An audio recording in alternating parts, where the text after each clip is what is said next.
제1화 불행의 시작. 가을비가 창문을 두드리던 그날 새벽, 김현수 교수는 아내 박선희의 차가운 손을 잡고 있었다. 병원 침대 위에서 숨을 거두는 아내의 마지막 순간을 지켜보며 현수는 자신의 세계가 무너져 내리는 것을 느꼈다. 선희야, 미안해.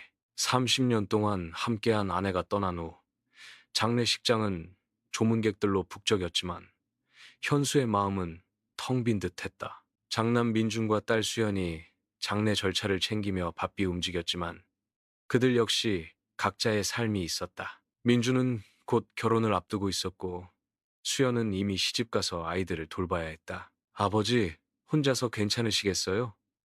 수연이 걱정스러운 표정으로 물었다. 괜찮다. 너희들 걱정 말고 각자 생활에 충실해라. 하지만 아이들이 떠난 후 혼자 남은 집은 너무나 조용했다. 선희가 즐겨 듣던 트로트가 흘러나오던 것을, 그녀가 정성스럽게 가꾸던 베란다의 화분들, 함께 앉아 저녁을 먹던 식탁, 모든 것이 아내의 흔적으로 가득했다. 밤이 되면 현수는 더욱 견디기 힘들었다. 40년 가까이 함께 잠들던 침실에서 혼자 누워있으면 아내의 잔향이 여전히 남아있는 것 같았다. 때로는 문득 여보, 물 좀 가져다 줘 라고 말하려다가 멈추기도 했다. 대학교에서도 집중이 되지 않았다. 학생들에게 강의를 하다가도 문득 아내의 생각에 빠져들었다. 동료 교수들이 위로의 말을 건네지만 그 모든 것이 공허하게 들렸다. 현수야, 너무 자책하지 마. 선희 씨도 그걸 원하지 않을 거야. 하지만 현수는 알고 있었다. 자신이 좀 더 일찍 아내의 병을 발견했다면, 좀 더 신경 써서 돌봤다면 이런 생각들이 밤마다 그를 괴롭혔다. 집안일도 서툴렀다. 밥을 해먹으려 해도 선이만큼 맛있게 되지 않았고 빨래를 하다가도 실수를 연발했다. 이런 일상의 소소한 것들이 아내의 빈자리를 더욱 크게 느끼게 만들었다. 어느 날 저녁, 현수는 아내의 유품을 정리하다가 그녀의 일기장을 발견했다. 마지막 페이지에는 이런 글이 적혀 있었다. 현수가 너무 걱정된다. 내가 먼저 가면 이 사람이 어떻게 살까?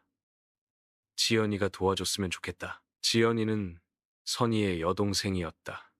부산에서 혼자 살고 있는 40대 후반의 여성으로 결혼은 하지 않고 평생 독신으로 살아왔다. 현수는 아내의 마지막 부탁을 떠올리며 깊은 한숨을 내쉬었다. 그날 밤 현수는 처음으로 지연에게 전화를 걸었다. 아내의 장례식 이후로는 처음이었다. 지연아, 나야, 형부야. 형부, 어떻게 지내세요? 잘 지내고 있어. 그런데 현수는 말을 잇지 못했다. 도움을 청한다는 것이 쉽지 않았다.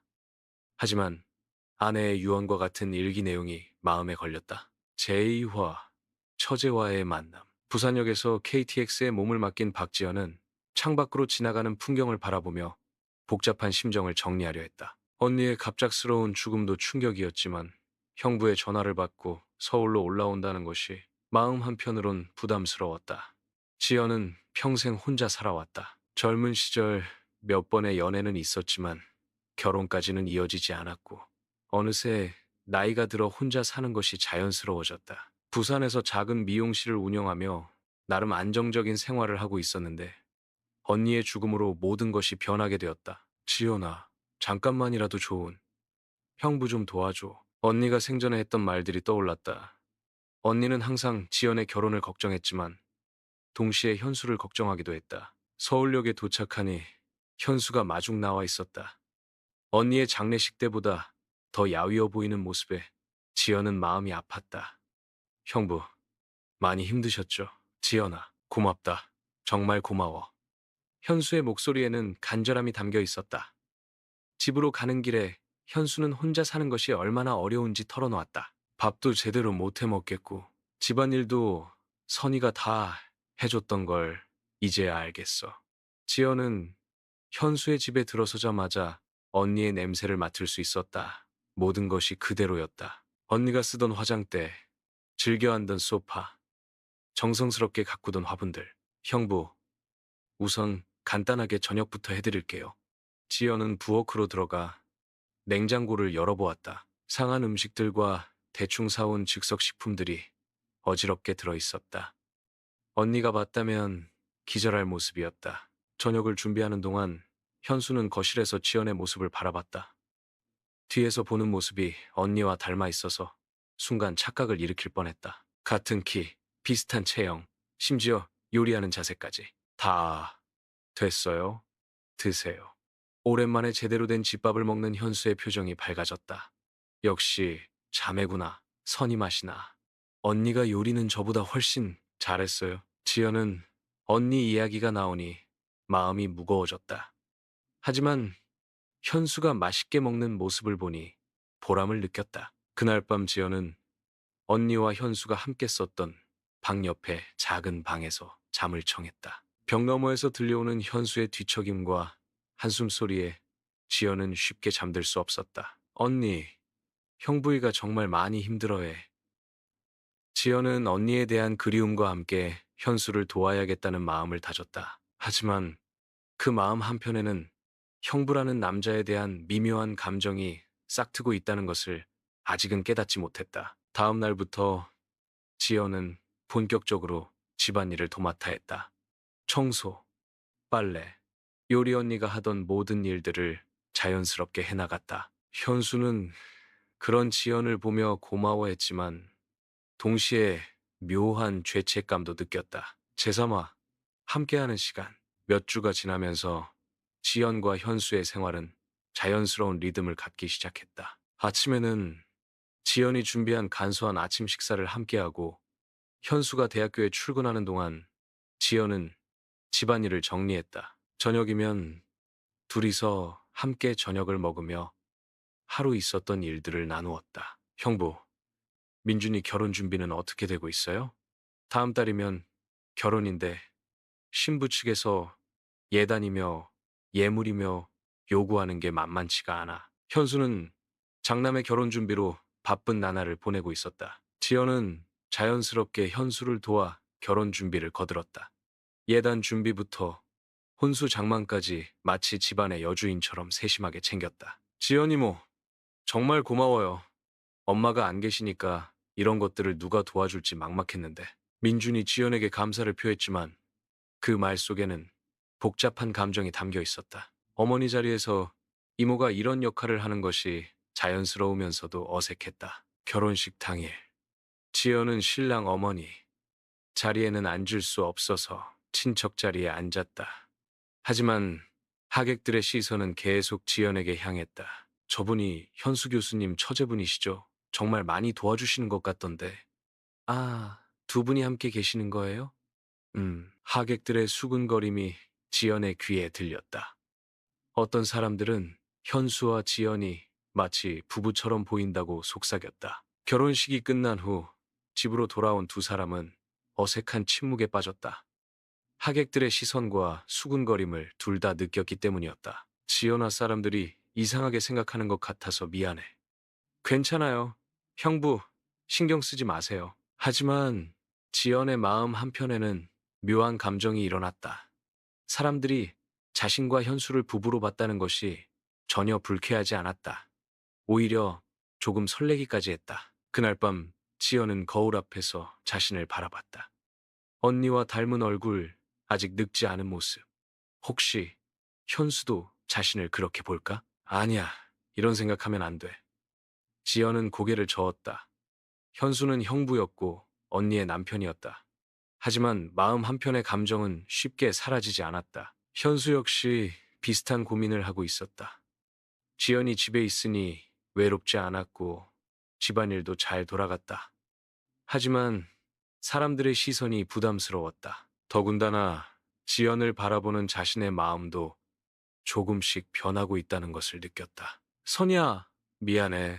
나도 모르게 이런 감정이. 현수는 아내의 영정사진 앞에서 중얼거렸다. 죄책감과 함께 어쩔 수 없는 감정의 변화를 느끼고 있었다. 며칠 후 현수의 대학 동료가 집을 방문했다. 현수야, 처제분이 많이 도와주시는구나. 그런데 괜찮겠어? 사람들 시선이 무슨 소리야. 지연이는 선이 동생이고 혼자 사는 내가 힘드니까 잠시 도와주는 거야. 현수는 단호하게 말했지만 동료의 말에 마음이 무거워졌다. 사회의 시선, 도덕적 잣대, 이런 것들이 현수를 짓누르기 시작했다. 하지만 지연과 함께하는 시간이 주는 편안함은 그 무엇과도 바꿀 수 없었다. 제사와 금지된 감정, 벚꽃이 피기 시작한 4월의 어느 저녁, 현수와 지연은 함께 저녁 식사를 하고 있었다. 평소와 다름없는 일상이었지만 둘 사이에는 미묘한 긴장감이 흘렀다. 형부, 요즘 표정이 많이 밝아지신 것 같아요. 그래? 지연이가 도와줘서 그런가 보다. 현수는 지연을 바라보며 말했다. 그 시선 속에는 단순한 고마움 이상의 감정이 담겨 있었다. 지연도 그것을 느꼈다. 가슴이 두근거리면서 동시에 죄책감이 밀려왔다. 저녁 설거지를 하는 동안 두 사람의 손이 우연히 스쳤다. 전기가 흐르는 듯한 순간 둘은 서로를 바라봤다. 지연아, 형부 말을 시작했지만 아무도 이어가지 못했다. 공기는 무겁게 가라앉았다. 그날 밤 지연은 잠을 이룰 수 없었다. 현수에 대한 감정이 단순한 동정이나 고마움이 아니라는 것을 인정해야 했다. 언니의 남편인 형부에게 이런 감정을 갖는다는 것이 끔찍하면서도 그 감정 자체는 부정할 수 없었다. 언니, 미안해. 정말 미안해. 지연은 언니의 사진이 놓인 거실로 나왔다. 달빛에 비친 언니의 미소가 원망스럽게 느껴졌다. 동시에 자신이 너무나 이기적이라는 생각에 눈물이 났다. 현수도 마찬가지였다. 침실에서 뒤척이며 자신의 마음을 정리하려 했지만 쉽지 않았다. 선이가 죽은 지 이제 겨우 6개월. 그런데 벌써 다른 여자에게 마음이 간다는 것이 스스로에게도 용납되지 않았다. 하지만 지연의 존재는 그에게 큰 위안이었다. 외로움을 달래주고 집안일을 돌봐주고 무엇보다 함께 있을 때의 편안함. 며칠 후 저녁, 둘은 거실에서 차를 마시며 대화를 나누고 있었다. 지연아, 부산 미용실은 어떻게 할 거야? 아직 생각 중이에요. 임시로 다른 사람이 봐주고 있는데 내가 너무 오래 붙잡고 있는 건 아닐까? 아니에요. 형부, 저도 여기 있는 게 좋아요. 지연의 고백에 현수는 가슴이 뛰었다. 하지만 동시에 더 큰 죄책감을 느꼈다. 지연아, 우리 이러면 안 되는 거 아닐까? 무엇이요? 나도 모르겠어. 하지만 사람들 시선도 그렇고 무엇보다 선희에게 미안하고. 현수의 고민을 들으며 지연도 마음이 복잡해졌다. 형부, 저희가 뭘 잘못하고 있나요? 그냥 가족끼리 서로 도와주는 거잖아요. 그래, 맞아. 우리는 잘못한 게 없어. 하지만 두 사람 모두 그것이 전부가 아니라는 것을 알고 있었다. 서로에 대한 감정이 점점 깊어지고 있다는 것을, 그리고 그것이 사회적으로, 도덕적으로 문제가 될 수 있다는 것을 알고 있었다. 어느 날 지연이 시장에서 돌아오는 길에 동네 아주머니들의 대화를 들었다. 저 집 교수님, 처제랑 살고 있다면서? 아이고, 요즘 세상에 그런 일이 도시체면도 없지. 부인 죽은 지 얼마나 됐다고. 지연은 마음이 무거워졌다. 동네 사람들도 이런 식으로 생각한다면 현수의 직장이나 사회적 지위에도 영향을 줄 수 있었다. 집에 돌아온 지연은 현수에게 이 이야기를 하지 못했다. 대신 혼자서 고민에 빠졌다. 계속 여기 있는 것이 현수에게도 자신에게도 좋은 일인지. 하지만 떠난다는 생각만으로도 마음이 아팠다. 어느새 현수 없는 삶은 상상할 수 없게 되었다. 재호화, 지방으로의 이동. 민준의 결혼 후 몇 달이 지난 가을, 현수는 중요한 결정을 내렸다. 대학교에서 지방 캠퍼스로의 전근 기회가 생겼던 것이다. 지연아, 천안으로 내려가게 됐어. 갑자기요? 왜? 현수는 복잡한 표정을 지었다. 서울에서의 시선들, 동료들의 수군거림, 무엇보다 자신과 지연에 대한 사회적 압박이 부담스러웠다. 새로운 환경에서 다시 시작하고 싶어. 그리고 현수는 말을 잇지 못했지만 지연은 그의 마음을 이해했다. 서울에서는 둘의 관계가 항상 감시받는 느낌이었다. 저도 함께 가도 될까요? 지연의 조심스러운 물음에 현수의 눈이 밝아졌다. 정말? 하지만 부산 미용실은 정리할 수 있어요. 사실 형부 곁을 떠나고 싶지 않아요. 지연의 솔직한 고백에 현수는 가슴이 뭉클했다. 그동안 혼자 끙끙 앓던 고민들이 조금씩 해결되는 것 같았다. 이사 준비를 하는 동안 두 사람은 더욱 가까워졌다. 함께 집을 보러 다니고 새로운 동네를 둘러보고 미래를 계획했다. 마치 진짜 부부가 된 것처럼. 이 집 어때? 방도 두 개고 주변 환경도 좋고. 좋네요. 그런데 사람들이 또 천안에서는 우리를 모르잖아. 그냥 가족이라고 하면 돼. 현수의 말에 지연은 미묘한 감정을 느꼈다. 가족. 하지만 진짜 가족은 아닌 천안으로 이사한 첫날 밤, 두 사람은 새집 거실에 앉아 차를 마시며 이야기했다. 형부, 여기서는 정말 새로 시작할 수 있을 것 같아요. 그래, 서울에서의 무거운 시선들에서 벗어날 수 있을 거야. 하지만 자유로워졌다고 해서 죄책감까지 사라진 것은 아니었다. 현수는 여전히 아내에 대한 미안함을 느꼈고 지연도 언니에 대한 죄스러움에서 벗어날 수 없었다. 새로운 동네 사람들은 두 사람을 자연스럽게 부부로 여겼다.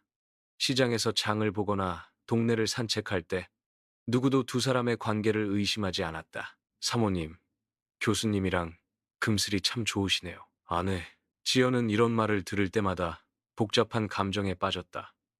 기쁘면서도 죄스럽고 자연스러우면서도 어색했다. 현수도 마찬가지였다. 대학교 동료들이 부인이 참 내조를 잘하시는 것 같다고 말할 때면 일일이 정정하기가 어려웠다. 천안에서의 생활이 안정되면서 두 사람의 관계도 더욱 깊어졌다. 서울에서보다 자유로운 분위기에서 서로에 대한 감정을 더 이상 숨기기 어려워졌다. 어느 날 저녁 산책을 하던 중 현수가 조심스럽게 말을 꺼냈다. 지연아, 우리 이렇게 사는 것도 괜찮은 것 같아. 저도 그렇게 생각해요. 둘은 서로를 바라봤다. 언니와 형부, 처제와 형부라는 관계를 넘어서서 한 남자와 한 여자로서의 감정이 확실해지는 순간이었다. 하지만 여전히 넘어야 할 산은 많았다. 사회적 시선, 가족들의 시선, 그리고 무엇보다 자신들의 죄책감. 형부, 저희가 이러는 게 정말 괜찮을까요? 모르겠어. 하지만 지금 이 순간은 행복해. 천안의 밤하늘 아래 두 사람은 복잡하지만 확실한 감정을 확인했다. 제6화 사실혼 생활의 현실. 천안에서의 생활이 시작된 지 1년이 지났다. 현수와 지연은 점점 더 자연스러운 부부의 모습으로 살아가고 있었다. 주변 사람들도 이제는 완전히 두 사람을 부부로 받아들였다. 교수님, 부인분이 만드신 김치 정말 맛있어요. 비법이 뭐예요? 대학교 동료의 부인이 지연에게 물었다. 지연은 이제 이런 상황에도 자연스럽게 대답할 수 있게 되었다. 어머니께서 가르쳐 주신 대로 만들어요. 거짓말은 아니었다. 언니가 시어머니에게 배운 김치 담그는 법을 지연이 다시 배웠으니까. 집에서도 두 사람의 관계는 점점 깊어졌다. 처음에는 각자의 방을 사용했지만 어느 순간부터는 자연스럽게 같은 공간에서 잠들기 시작했다. 형부, 저희가 이렇게 사는 게 지연아, 이제 그냥 현수라고 불러. 하지만 우리는 이제 진짜 가족이야. 아니, 가족 이상이고. 현수의 말에 지연은 가슴이 뛰었다. 하지만 여전히 마음 한편에는 언니에 대한 죄책감이 남아 있었다. 시간이 흐르면서 두 사람의 생활은 평범한 부부와 다를 바 없어졌다. 함께 장을 보고, 함께 요리하고, 함께 TV를 보며 시간을 보냈다. 현수의 대학교 행사에는 지연이 동반자로 참석했고, 지연이 아플 때는 현수가 정성껏 간병했다. 지연아, 감기 좀 어때? 많이 좋아졌어요. 현수 씨가 잘 챙겨줘서. 이제 지연도 현수를 이름으로 부르기 시작했다. 그것만으로도 두 사람의 관계가 어떻게 변했는지 알 수 있었다. 하지만 가끔 현실을 직면해야 하는 순간들이 있었다. 병원에 갈 때 보호자란에 뭐라고 써야 할지, 은행에서 서류를 작성할 때 관계를 뭐라고 해야 할지, 이런 순간들이 두 사람에게 자신들의 애매한 법적 지위를 상기시켰다. 처제, 아니, 동거인? 사실혼 배우자?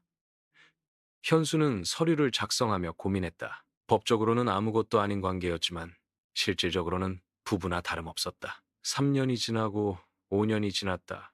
두 사람의 관계는 이제 주변 모든 사람들에게 인정받았다. 현수의 동료들도, 동네 사람들도, 심지어 민준과 수연도 점차 이 상황을 받아들이기 시작했다. 아버지, 지연 이모랑 행복하세요? 어느 날 민준이 조심스럽게 물었다. 처음에는 어머니에 대한 배신감을 느꼈지만 시간이 지나면서 아버지의 외로움과 행복을 이해하게 되었다. 그래, 행복해. 현수의 대답은 솔직했다. 죄책감은 여전히 있었지만 지연과 함께하는 삶은 분명히 행복했다. 지연도 마찬가지였다. 혼자 살던 부산에서의 삶보다 현수와 함께하는 천안에서의 삶이 훨씬 풍요로웠다. 사랑하는 사람과 함께 일상을 나누고 서로를 돌보며 사는 것의 소중함을 깨달았다. 언니, 미안해. 하지만 정말 행복해. 지연은 가끔 언니 사진 앞에서 이렇게 중얼거렸다. 죄책감은 사라지지 않았지만 그것보다는 현재의 행복이 더 컸다. 10년째 되던 해, 현수는 지연에게 반지를 선물했다. 법적으로는 아무것도 아니지만 내 마음속에서는 당신이 내 아내야. 저도 현수 씨가 제 남편이에요. 두 사람은 그렇게 서로를 인정했다. 종이 한 장에 혼인신고서는 없었지만 마음으로는 진짜 부부가 되었다. 하지만 법적 지위의 문제는 여전히 남아 있었다. 병원에서의 수술 동의서, 재산 관련 문제, 그리고 무엇보다 미래에 대한 불안감. 현수 씨, 만약 당신에게 무슨 일이 생기면 저는 걱정하지 마. 유언장도 써놨고 법적으로 문제없도록 정리해놨어. 하지만 두 사람 모두 알고 있었다. 법적 배우자가 아닌 이상 한계가 있다는 것을. 12년의 세월이 흘렀다. 두 사람은 이제 완전한 가족이 되었다. 주변의 모든 사람들이 인정하는 사실상의 부부였다. 제7화 은퇴 후의 고민. 2023년 봄, 현수의 정년 퇴임이 다가왔다. 30년 넘게 몸담았던 대학교를 떠나는 것은 감회가 새로웠다. 교수님, 정말 수고 많으셨습니다. 사모님께서도 뒤에서 많이 도와주셨을 텐데 동료들의 인사에 현수는 복잡한 마음이었다. 모든 사람들이 지연을 자신의 아내로 알고 있었다. 12년이라는 세월 동안 그 관계는 너무나 자연스러워졌다. 지연아, 이제 정말 둘이서만 보낼 시간이 많아질 것 같아. 좋아요. 그동안 바빠서 못 가본 곳들도 함께 가볼 수 있을 거예요. 현수의 퇴임식에는 지연이 아내 역할로 참석했다. 축하 인사를 받고 꽃다발을 받으며 마치 진짜 교수 부인처럼 행동했다. 이제는 전혀 어색하지 않았다. 하지만 은퇴 후의 생활이 시작되면서 두 사람은 새로운 고민에 직면했다. 바로 연금 문제였다. 현수 씨, 국민연금은 당연히 받으시는 거고 퇴직연금도 있으시죠? 그렇지. 그런데 문제는 현수는 말을 망설였다. 자신에게 만약 무슨 일이 생기면 지연이 유족연금을 받을 수 있을지가 걱정이었다. 법적 배우자가 아닌 상황에서는 유족급여를 받기 어려웠다. 지연아, 우리 법적으로 결혼을 할까? 현수의 제안에 지연은 깜짝 놀랐다. 갑자기, 왜? 연금 문제도 있고 무엇보다 법적으로도 가족이 되었으면 해서. 지연은 마음이 복잡했다. 12년 동안 사실혼으로 살아오면서 법적 결혼의 필요성을 느끼지 못했는데 이제 와서. 하지만 사람들이 뭐라고 할까요? 처제와 형부가 이제 와서 그런 걱정을 해야 할까? 우리는 12년 동안 진짜 부부처럼 살았잖아. 현수의 말이 맞았다. 하지만 여전히 사회적 시선은 부담스러웠다. 며칠 후 민준이 아버지를 찾아왔다. 아버지, 지연 이모와 결혼하실 생각이세요? 그런 이야기를 했지. 전 찬성이에요. 이제 와서 형식적인 것 때문에 고민하실 필요 없어요. 어차피 다들 부부로 알고 있는걸요. 민준의 지지에 현수는 마음이 놓였다. 하지만 정작 지연은 여전히 망설였다. 현수 씨, 전 지금 이대로도 충분해요. 하지만 만약 내가 먼저 가면 그런 말씀 하지 마세요. 지연은 현수의 죽음에 대한 이야기를 듣고 싶지 않았다. 하지만 현수의 걱정을 이해하지 못하는 것은 아니었다. 결국 두 사람은 법적 결혼은 하지 않기로 했다. 12년 동안의 사실혼 관계를 유지하는 것이 더 자연스럽다고 생각했다.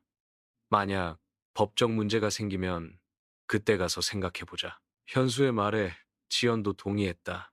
하지만 둘 다 앞으로 닥칠 수 있는 문제들을 예상하지 못했다. 은퇴 후의 생활은 평온했다. 현수는 텃밭을 가꾸기 시작했고 지연은 작은 반찬 가게를 운영했다. 소소하지만 행복한 노후 생활이었다. 이렇게 평온한 날들이 계속됐으면 좋겠어. 그럴 거예요. 우리가 건강하게만 있다면. 하지만 인생은 예상대로 흘러가지 않았다. 어느 날 현수가 갑자기 세상을 떠나버린 것이다. 현수의 갑작스러운 죽음으로 혼자 남겨진 상심한 지연의 이야기는 제2부에서 이어집니다.